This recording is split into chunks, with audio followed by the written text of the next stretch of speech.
बहुत वर्ष पहले भारतवर्ष में एक राज्य था। उस राज्य में एक न्यायप्रिय राजा शासन करता था। उसी राज्य में एक चोर रहता था जिसका नाम मदन सिंह था। राज्य के सभी लोग उससे बहुत भयभीत रहते थे और बहुत कोशिश करने के बावजूद भी उसे काबू में नहीं कर पाते थे। वह बहुत चालाकी से चोरी करता और गायब हो जाता। एक दिन राज्य की प्रजा इकट्ठा होकर राजा के पास गई और बोली, महाराज, हम इस राज्य में नहीं रह सकते। यदि रहना भी चाहें तो भी नहीं रह पाएंगे, क्योंकि मदन सिंह बहुत बड़ा चोर है। वह हमारा सब कुछ चुरा ले जाता है और हम उसे पकड़ नहीं पाते। पूरी रात चिंता में सो नहीं पाते। कृपया कुछ भी करके उसे पकड़वाइए। यह सुनकर राजा ने कहा, तुम कुछ दिन प्रतीक्षा करो, हम उस चोर को पकड़कर लाएंगे। इसके बाद राजा ने पूरे राज्य में घोषणा करवा दी, मदन सिंह, तुम जहां भी हो मेरे पास आ जाओ।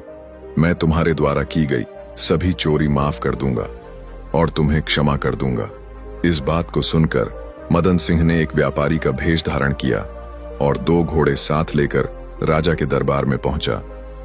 राजा के पास पहुंचकर उसने कहा, महाराज, मैं घोड़ों का व्यापार करता हूं। इस राज्य के बहुत से लोग मुझसे घोड़े खरीदते हैं। मैं आपके लिए 2 घोड़े लेकर आया हूं, जो इस राज्य के सबसे अच्छे घोड़े होंगे। क्या आप इन्हें खरीदना चाहेंगे? राजा को दोनों घोड़े बहुत पसंद आए। उसके पास पर्याप्त धन था, इसलिए उसने खुशी खुशी दोनों घोड़े खरीद लिए। व्यापारी बने मदन सिंह ने राजा से कहा, महाराज, आपके लोग इन घोड़ों की सही देखभाल नहीं कर पाएंगे। यदि देखभाल ठीक से नहीं हुई तो ये घोड़े स्वस्थ नहीं रहेंगे। इसलिए मैं अपने एक आदमी को घोड़ों की देखभाल के लिए भेज दूंगा, यदि आप अनुमति दें। राजा ने उत्तर दिया, ठीक है, अगर तुम्हें लगता है कि हमारे लोग घोड़ों की सही देखभाल नहीं कर पाएंगे तो तुम अपने किसी अनुभवी आदमी को भेज सकते हो।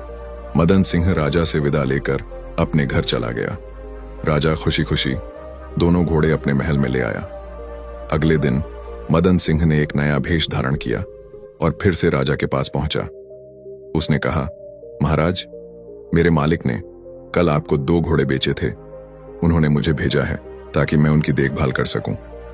आपके लोग घोड़ों की सही देखभाल नहीं कर पाएंगे, लेकिन मैं जानता हूं कि इन्हें कैसे संभालना है। राजा ने सोचा कि यह ठीक ही कह रहा है, इसलिए उसने उसे घोड़ों की देखभाल की जिम्मेदारी सौंप दी।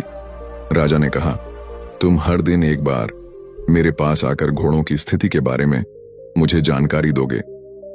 मदन सिंह ने सहमति जताई और घोड़ों की देखभाल करने के लिए वहां रुक गया। इसी तरह चोर हर दिन राजा के पास घोड़ों की देखभाल के बहाने जाता और उससे बातें करता। वह हमेशा उन स्थानों पर रहता जहां घोड़े रखे जाते थे। राजमहल से भोजन करता था और रात होते ही फिर से चोर का भेष धारण करके राज्य में चोरी करने चला जाता था। कुछ दिनों बाद लोगों ने फिर से राजा के पास आकर शिकायत की, महाराज, मदन सिंह ने राज्य में हाहाकार मचा रखा है। दिन ब दिन उसकी चोरियां बढ़ती जा रही हैं। अगर आप कोई उपाय नहीं करेंगे तो हम सभी इस राज्य को छोड़कर चले जाएंगे। यह सुनकर राजा को बहुत क्रोध आया। उसने 4 सिपाहियों को बुलाया और आदेश दिया, कोई भी उपाय करके उस चोर को पकड़कर मेरे सामने लाओ, नहीं तो मैं तुम्हें नौकरी से निकाल दूंगा। नौकरी जाने के डर से सिपाही बोले, महाराज, हम किसी भी तरह चोर को पकड़कर आपके सामने हाजिर कर देंगे। चोर मदन सिंह को इस योजना की भनक लग गई। रात के अंधेरे में वह चुपचाप अपने घर चला गया और वहां से एक साधु का भेष धारण किया। फिर साधु के रूप में वह सिपाहियों के घर पहुंचा। साधु को देखकर सिपाहियों की पत्नियां बाहर आ गईं। उन्होंने कहा, महाराज, आप तो सब कुछ जानते हैं, क्या आप हमारे हाथ देखकर कुछ बता सकते हैं? चालाकी से चोर ने कहा, हाँ, मुझे सब कुछ आता है, मैं सर्वज्ञानी हूं, अपना हाथ दिखाओ। चारों स्त्रियों ने अपने हाथ आगे बढ़ा दिए। चोर ने हथेली देखकर कहा, तुम्हारे हाथ की रेखाएं कह रही हैं कि आज रात तुम्हारे घर में चोर मदन सिंह आएगा।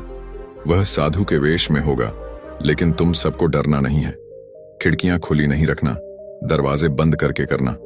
वह कहेगा कि मैं तुम्हारा पति हूं, लेकिन तुम उसकी बातों में मत आना।